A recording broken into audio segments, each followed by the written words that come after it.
Hi, this is Tad the Diet Coach, and I'm here. Today I'm going to talk a little bit about cardio.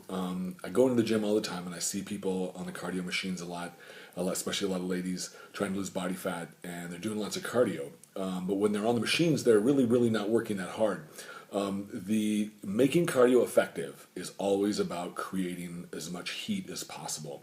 The more heat you generate, the more calories you burn. The more calories you burn, the more fat you burn. So, especially when it comes to activity, if you're going to increase your activity level, which is really just what cardio is just increasing caloric burn rate in a particular subset of time in your day, you really want to try to maximize that to the fullest possible, especially if you want more than just fat burning benefits. If you want cardiovascular benefits, and if you also want to lower triglycerides and to create some other really nice health benefits, you really need to do cardio at a fairly high level of intensity.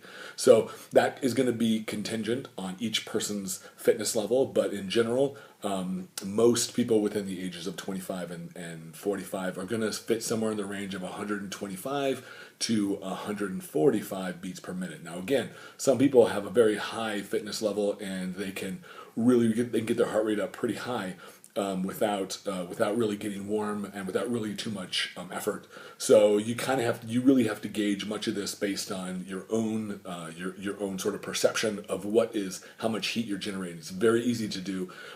If you have fans blowing on you, or if you're outside doing cardio, it's very difficult sometimes to feel how much heat you're generating. So be careful with that, and try to get to know. You could wear a heart monitor and gauge it that way. I personally prefer doing cardio indoors in a climate controlled environment, so I know how much heat I'm giving off, and I know how much and to me, sweat is the indicator. Now, sweat isn't always the indicator for everybody, because if your core is smaller, if you're a woman, and let's say you're 135 pounds or 125 pounds, you have a much smaller core, and it's easier for your body to disperse heat.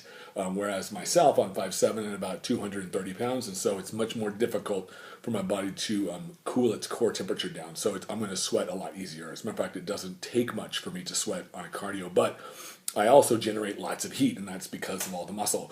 The more muscle that's moving around, the more heat that's generated, the more calories that are burned. So those are some quick tips for making your cardio the most effective as possible. Get your heart rate up, get your heat mechanism going, that thermogenic mechanism that is really the mechanism that burns the majority of your fat during your cardio. So hope this was helpful for those of you doing cardio.